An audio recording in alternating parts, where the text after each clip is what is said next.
네, 안녕하세요. 주수아입니다. 세상에서 가장 불안한 사람이 7세 아이를 둔 맘이라는 말이 있죠. 이 아이가 태어나서 어린이집을 다니고 또 유치원을 다니고 졸업해서 마침내 초등학교에 입학하게 되는데 이 그동안 배운 것을 가지고 1학년이 되는 애는 정말 신경 써줘야 될 것도 많고 또 새로운 세상에서 새로운 방식으로 평가를 받는다는 점에서 걱정되는 부분이 이만저만이 아닐 겁니다. 오늘은 유치원을 마치고 초등학교에 입학하는 아이들이 어떻게 영어 공부를 하면 좋을지 김인옥 원장님과 이야기 나눠보도록 하겠습니다. 안녕하세요, 원장님. 네, 반갑습니다. 네, 반갑습니다. 이 원장님도 딸, 아들, 아빠로서 아이들의 교육 환경 변화에 민감하실 것 같은데요. 특히 사교육에 계시니까 더욱 신경 쓰지 않을까 싶습니다. 네, 그렇죠. 저는 또 전 다행이라고 생각해요. 다행히도 초등학생들 같은 경우에 영유를 다녔다든지 아니면 일반 유치원을 다녔다든지 했을 때 그 결과가 어느 정도 되고 또 아이들이 얼마나 좋아했고 이런 것들을 또 볼 수 있는 그걸 네. 또 평가하는 위치에 있잖아요. 그러니까 너 무슨 유치원 다녔어? 거기 유명하다던데 그럼 한번 실력을 보자. 이게 가능한 그런 입장에 있었잖아요. 다 꿰고 계시는군요. 그렇죠. 그래서 저 아이가 유치원을 선택할 때도 사실 그런 면에서는 되게 좀 제가 인싸였죠. 핵인싸십니다. 그래서 그런 면에서 되게 편하긴 했는데 그래도 아빠는 아빠인지라 네. 제 아이가 유치원에 갈 때는 아빠의 정보력도 중요하지만 또 아이가 얼마나 또 따라주느냐 아이의 어떤 선호도에 맞느냐라는 거는 그래요. 딸은 3살이든 5살이든 20살이든 마음을 헤아릴 수 없다 하잖아요. 네네. 그래서 그렇죠. 저희 아버님도 그럴까요?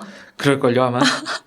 그래서 어디가 가성비가 높고 또 어디가 교육열이 높고 또 어디가 교육열이 높은데 아이가 잘 못 따라주고 이런 것까지도 알긴 하지만 그래도 그 선택들이 쉬웠던 건 아닌 것 같아요. 저도. 그래도 확실히 뭐 사교육계 20년이나 몸 담고 계셨던 분이라서 자신감 있는 선택을 하실 수 있었을 거라 믿습니다. 네네. 그렇다면 이제 본격적으로 유치원에 대해서 유치원을 졸업하고 초등 영어에 들어가는 단계에 대해서 이야기를 나눠보도록 하겠습니다. 유치원에서 영어를 배우는 것과 네. 초등학교에서 영어를 배우는 것 무엇이 다를까요? 사실은 아이들한테는 굉장한 차이예요. 이게 영유를 다녔던 아이들은 그나마 그 시스템 안에서 시험도 치고 앉아서 공부하고 네. 글씨 쓰고 하는 거에 익숙해져 있을 텐데 그리고 영유를 다녔다면 또 탭으로 공부한다든지 이런 거에도 상당히 익숙해져 있을 거고요. 다양한 언어로. 학교를 그냥 일반 유치원을 다니다가 학교를 가게 되면 긴 시간을 공부한다는 거 그리고 또 평가를 받아야 된다는 거 그런 것들이 모두 다 어떤 부담이 되거나 새로운 거에 익숙하지 않은 아이들 같은 경우는 되게 힘들어하는 요인이 되죠. 그렇죠. 네. 그리고 보통 초등학교 한 2학년 또는 3학년까지도 하루에 1시간 정도 매일 하는 시스템을 많이 하긴 하지만 또 아이들 중에는 또 방과후를 다양하게 하는 경우에는 한 번 와서 1시간 반, 2시간 반까지도 수업하는 애들이 있거든요. 그러니까 그런 경우에는 체력적인 부분들도 사실 되게 무시를 못해요. 그러니까 이미 그 학교 생활을 하고 돌아와서 또 그걸 또 해야 되는 거니까 아이들 입장에서는 잘하는 아이들도 많은데 좀 필요합니다. 아무래도. 그래서 그런 경우에는 그 형제가 있다면 상당히 위안이 되긴 하는데 그런 게 아니라면은 어머님께서 아이를 굉장히 잘 케어해 주셔야 되고요. 그리고 이제 전문 학원으로 아까 말씀드렸듯이 매일 가던 어떤 자기가 영유에서 자기 다니던 영어 유치원에서 수업을 연결해서 듣거나 아니면 학교에서 방과후를 하는 게 아니라 전문 어학원으로 옮기는 경우에는 그 환경에 익숙해질 수 있도록 또 부모님이 상당히 발품도 파셔서 잘 챙기셔야 돼요. 그렇다면 이 초등 영어 교육을 시작할 때 학부모님들이 꼭 아셔야 할 점이 있다면요? 준비해야 할 점? 일단은 보고가 되게 적어져요.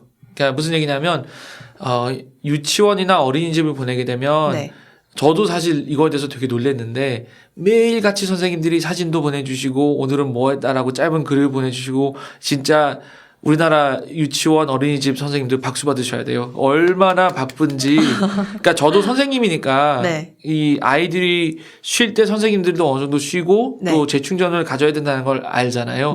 근데 정말 어린이집 유치원 선생님들 쉬지 않고 그렇게 일하시는 거거든요. 매일, 그러니까 저 같은 경우는 그게 너무 기뻤어요. 매일 하루에 제 아이 사진들이 한두 장씩 오고 네. 또 예뻐요. 그러니까 네네. 사진 찍어보면 알잖아요. 그런 예쁜 사진이 나오려면 2장 찍어서 2장 예쁜 게 나오는 게 아니라 애정이 담겨 있어야. 그렇죠. 6, 7장 찍고 그 중에서 골라서 주고 네. 또 예쁜 모습 찾아서 찍고 그러는 거잖아요. 네네. 그러던 게 이제 초등이 되면 이제 줄어들기 시작해요. 그러니까 어느 정도 그 학습 지도안 정도는 나오게 되는데 네. 거기에서 이제 사진도 빠지고 또 아이들의 어떤 공부 텀 자체가 길어지니까 네. 보고하는 게 좀 달라지고 부모가 적극적으로 나서서 이거는 왜 이런 거예요? 여기서는 뭐 하는 거예요?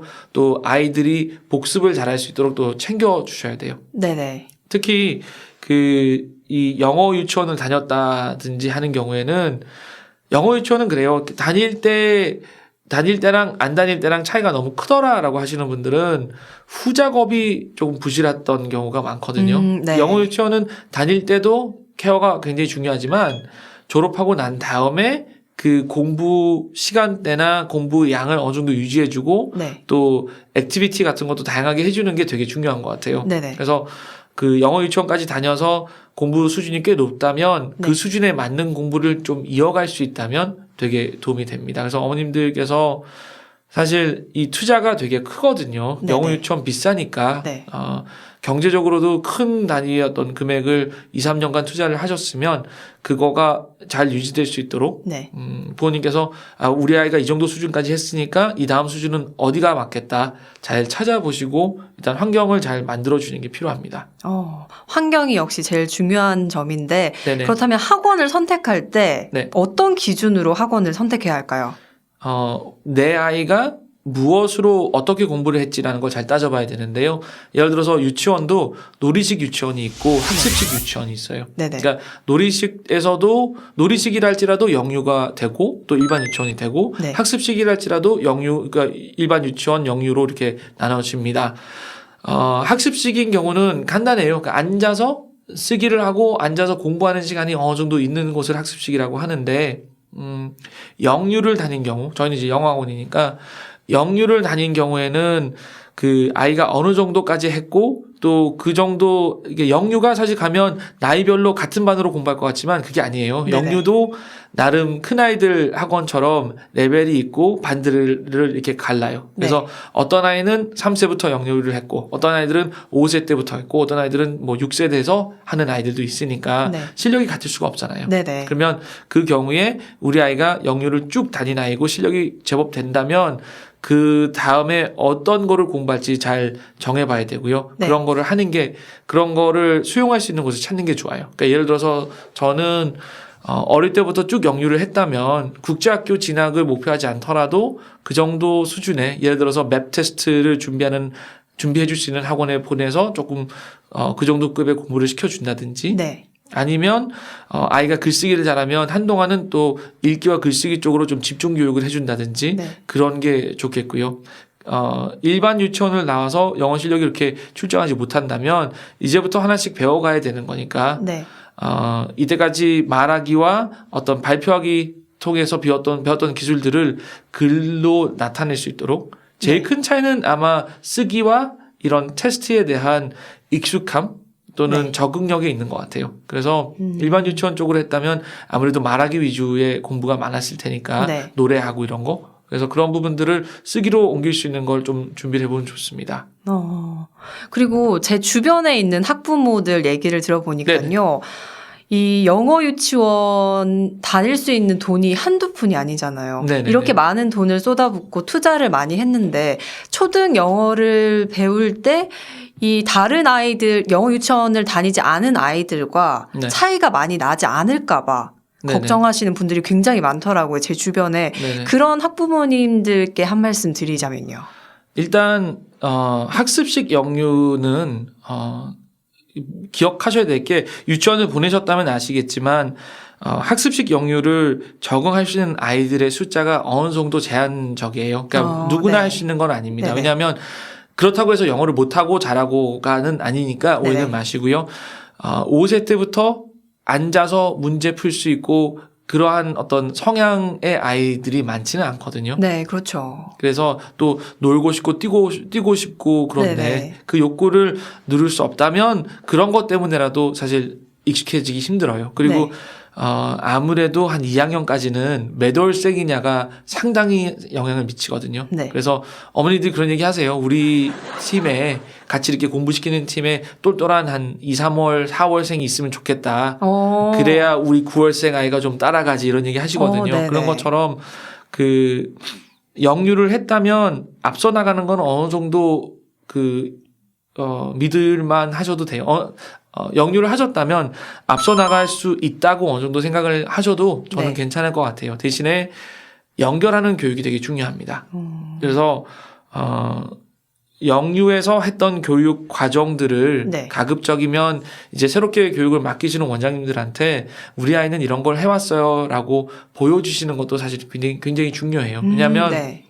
원장님들이란 분들도 대략적으로 무엇을 할 거야라고 생각을 하지 네. 직접 그 학원을 방문해서 책들을 보는 경우는 드물어요. 네. 사실 저도 이제 유치원 아빠가 되면서 또 어린이집 보내는 아빠가 되면서 초등 아빠가 되면서 사실 자료들을 이렇게 많이 찾아보게 된 거거든요. 네. 그러면 이제 영어 유치원을 제가 부모로서 다녀보고 여기서는 어떤 책으로 가르쳐요? 또 어떤 시간들이 있어요? 라는 얘기를 들으니까 1교시에는 뭐 하고 간식 먹고 또 어떤 액티비티를 하고 영유에서 또 뮤지컬을 하고 이런 것들을 보니까 확실히 그 다음 단계를 뭘 넣어줘야 되겠다 알겠더라고요. 네네. 그러니까 부모님들께서도 우리 아이가 이만큼 했고 이런 거를 경험했어요 라는 거를 원장님들한테 자세히 전달해 주시면 네. 연결이 되게 좋을 것 같고요. 일반 유치원에서는 아까 말씀드렸듯이 일단 테스트를 보시고 네. 그 테스트에 맞게 성장을 시켜 나가시면 됩니다. 근데 그 연결고리를 영유를 했기 때문에 공부에 많은 투자와 그 금전적인 투자와 시간적인 투자를 했다면 네. 그 연결을 최대한 잘 맞춰 나가는 게 좋아요. 왜냐하면 학원을 옮긴다는 게 네. 그 어머님들은 좀 큰 아이를 가지신 어머님들은 잘 아시겠지만 학원을 옮길 때마다 실력이 뚝뚝 떨어진다라는 얘기를 한 번씩 하시거든요. 네네. 왜 그러냐면 평가 기준이 달라서 그래요. 특히 초등 때는 그 철학까지 이거를 들먹이면서 네. 이 아이들이 영어를 싫어할 수는 없잖아요 라든지 뭐 이런 말부터 온갖 어떤 철학들이 있습니다. 네. 그런 철학들에 맞추어 가게 되면 사실 우리 아이가 이전에 3년 동안 네. 2년 동안 영어 유치원에서 쭉 해왔던 거는 어느 날 갑자기 교육 지침과 철학이 달라지면서 네. 유지가 안 돼 버려요. 그래서 그만큼의 금액과 시간을 투자를 하셨다면 그게 잘 이어지도록 새롭게 네. 맡긴 선생님들에게 잘 설명을 해주시는 게 맞고요. 네. 가급적이면 우리 유치원에서는 어디를 많이 가더라 하면 그쪽으로 한번 가보시는 것도 좋아요. 왜냐하면 우리 유치원 아이들이 여기를 많이 갔다 하면 그래도 그 학원 선생님들은 이 유치원에서 온 애들은 뭐를 할 줄을 알더라라는 이해가 어느 정도 있으니까 네네. 그런 쪽으로 찾아가시면 도움이 될 것 같아요. 네, 앞서 원장님께서 맵 테스트를 언급해 주셨어요. 네네. 이제 초등학교 입학한 아이들에게 맵 테스트가 너무 이른 시험은 아닌가요? 그게 맵 테스트란 얘기를 왜 하냐 하면 영유를 다니면서 나름 상위권 아이들 네. 이 할 수 있는 시험이기 때문에 하는 거거든요. 사실 네네. 저도 어린아이들한테 어떤 입시 교육을 하자라는 거는 절대로 아닙니다. 그게 네. 가혹한 생각이고요. 하지만 그 아이들이 영유를 다녔다면 적어도 뮤지컬도 하고 연극도 하고 파워포인트 발표도 하고 제법 그럴듯한 것들을 많이 해요. 네. 그러므로 이런 이야기를 읽고 감정을 읽는 방법이라든지 사실 맵 테스트 질문을 보면 영어를 외국어로 가르치지 않고 네. 영어를 모국어로 가르치는 어떤 모국어로 평가하는 네. 그런 시험이거든요. 네네. 그러니까 그 영유를 잘 다니다가 초등학교 되면서 실력이 뚝 떨어지거나 아니면 2, 3학년 또는 5학년이 됐을 때 영유 다닌 아이들이랑 안 다닌 아이들이랑 차이가 없어지는 이유 중에 하나가 영어를 모국어처럼 영유에서 3, 4년간 잘 배워왔는데 초등학교 들어가면서부터 영어를 외국어로 가르치는 기관에 보내게 되기 때문이에요. 네네. 그래서 그거를 어느 정도 연결해 준다면 맵 테스트는 영어를 모국어로 배우는 아이들을 평가하는 시험이거든요. 네네. 그러면 그러한 기준치에서 아이들을 조금 더 교육하게 한다면 사실 이 읽기 능력이라든지 이런 부분들이 네. 제법 잘 한다는 학원에 간다 하더라도 네. 영어를 외국어로 다루는 학원에서는 네. 그런 감정적인 변화라든지 또는 특정 어휘가 주는 어조라든지 그런 거를 가르치기 힘들어요. 그래서 그러한 지침과 평가 기준이 있는 환경에서 공부를 하면 영유에서 했던 게 제법 수준 있게 높아질 거고요. 그리고 영유에서 했던 아이들이 이제 국제학교 아이들하고 어느 정도 영어로 이제 전과목을 배우는 아이들하고 대등하게 갈 수 있다는 걸 알면 그런 부분도 좀 안심이 되니까. 네네. 그리고 마지막으로 또 한 가지만 더 평가하자면 시험이라서 사실 아이들에게 부담이 되는 것도 있지만 시험이라서 뚜렷한 점수를 줄 수도 있어요. 네. 그게 사실 아이에 대한 어떤 평가 지침으로서 네. 왜냐하면 초등학교 때부터 어떤 유명한 경시대회를 꾸준히 친다 한들 네. 그 성적 기준으로 내 아이가 전국에서 몇 등 한다 해봤자 그게 그렇게 와닿지 않거든요. 네. 차라리 작은 숫자로 작은 비교 풀 안에서 내 아이가 어느 정도 한다. 내가 사는 지역에서 국제학교 다니는 아이들이랑 별 차이가 없다. 네네. 그러므로 나는 이 영유에서 했던 걸 잘 유지하고 있다. 네. 사실 이런 정보가 되게 귀한 게 일반 유치원 다니고 일반 초등학교를 진학한 아이에 대한 정보는 많아도 영유를 쭉 다니고 학교를 이제 일반 학교나 사립초를 입학한 아이들이 그 다음에는 어떤 걸 해야 되느냐에 대한 어떤 지침이 잘 없으니까 네네. 그러한 이런 맵 테스트 공부라든지 이런 거는 제법 유용한 자료가 될 겁니다. 그야말로 교육을 위한 시험이라는 생각이 드는데요. 맵 테스트 자체가 사실 100점 만점을 맞히자라는 시험이 아니라 네. 이 아이가 몇 학년 또 얼마나 앞서 나갈 수 있다? 네네. 라는 그런 평가를 해보자라는 의도에서 만들어진 시험이니까 그런 면에서는 아이들한테는 도움이 될 수 있죠. 그리고 특히 아이가 첫째인 경우에는 네. 어머니들이 조언을 얻기가 참 힘들거든요. 네네. 그래서 이러한 어떤 숫자를 통한 평가도 상당히 요긴할 때가 많아요. 그러면 굳이 뭐 국제학교를 지망하지 않아도 쳐볼 만한 시험이네요. 네. 전혀 나쁘지 않습니다. 그리고 문제 유형이나 이런 게 아이에게 네. 상당한 도움이 되고요. 그렇습니다. 이렇게 도움이 많이 되는 시험에도 불구하고 초등학교 가면 유치원과 가장 크게 달라지는 점이 앉아서 시험 문제를 풀어야 된다는 점이잖아요. 네네. 이 시험 자체 저도 시험이 너무 싫은데 테스트, 시험 이게 너무 싫은 아이들은 어떻게 교육해야 할까요? 그 두 가지를 부모님한테 좀 제가 조언을 드리고 싶은데 첫 번째로 이게 학원 교육이 또는 사교육이 학교 교육보다 사실 되게 빠른 것 같지만 네. 한편 선생님들이 또 잘 안 바뀌는 부분들이 있어요. 그 지침상 이제 무슨 얘기냐면 요즘 초등학교 성적표는 수미양가도 없고 100점, 뭐 90점, 80점도 없거든요. 그러니까 잘함, 아주 잘함 이런 식으로 평가를 해요. 네네. 그런 것처럼 그런데 불구하고 학원에 가면 아이들이 쪽지 시험이라도 또 치게 되니까 맞아요. 거기에서는 이 동그라미 또 뭐 고표 뭐 몇 점 이런 게 나오잖아요. 네. 첫 번째로 1학년, 2학년이라면 그래도 1학년, 2학년까지는 또는 뭐 3학년까지라도 100점 만점의 어떤 목표는 좀 버리시는 게 맞고요.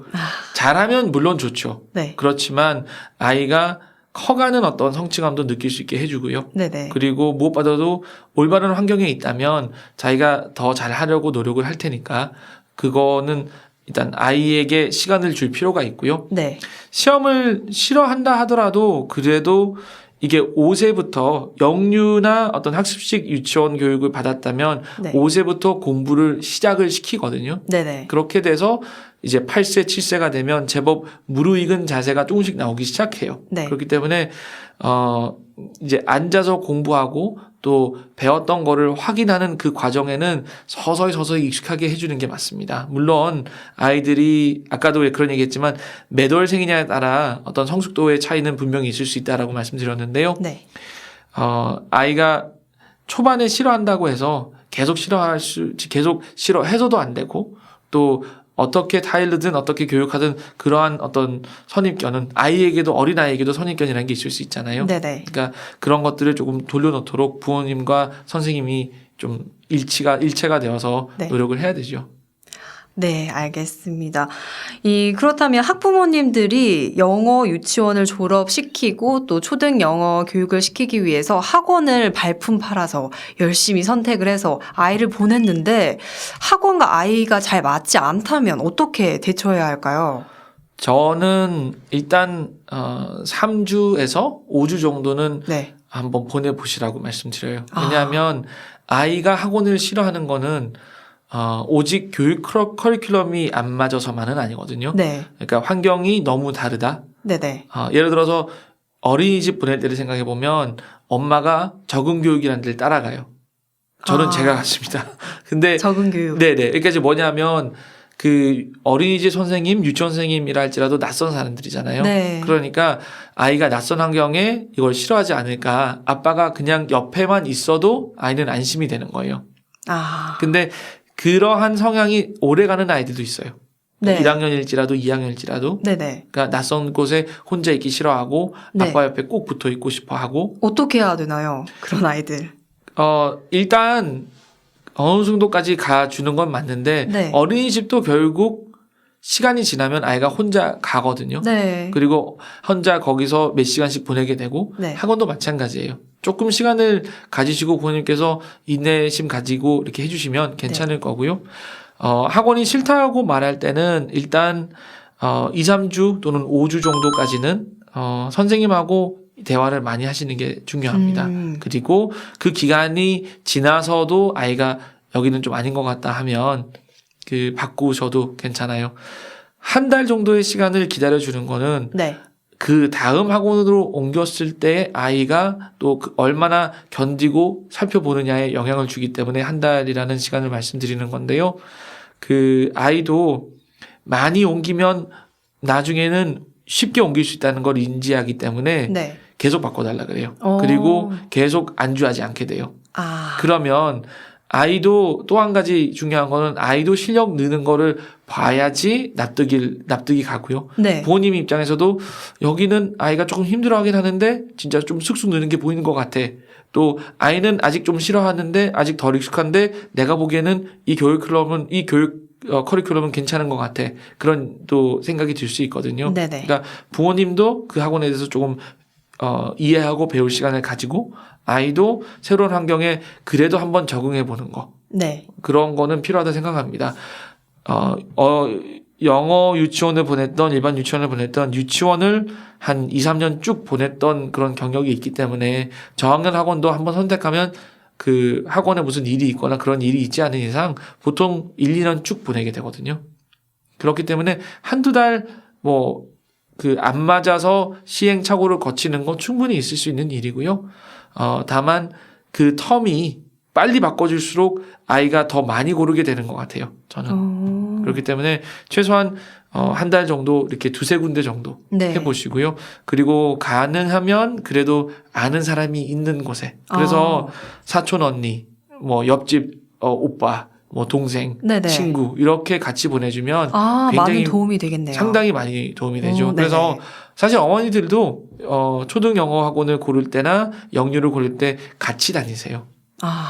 같이 다니면서 우리 애랑 친구할 아이를 좀 챙겨주시고 그럴 때 생일 비슷한 아이 또 원래 알던 아이 하면 언니가 쉬는 시간마다 한 번씩 나와서 사촌 언니든 또 누구든 만나준다는 거는 되게 마음 편해지는 아이에게는 마음이 편해지는 경험이거든요. 네네. 그래서 그러한 식으로 환경을 좀 조율해주면 일단은 아이가 학원에서 공부하는 거, 또 원어민 선생님이랑 또 공부하는 거, 시간이 다르면 또 다른 선생님이랑 공부하는 거, 그런 거에 익숙해지는 게 먼저니까 그렇게 보는 게 도움이 됩니다.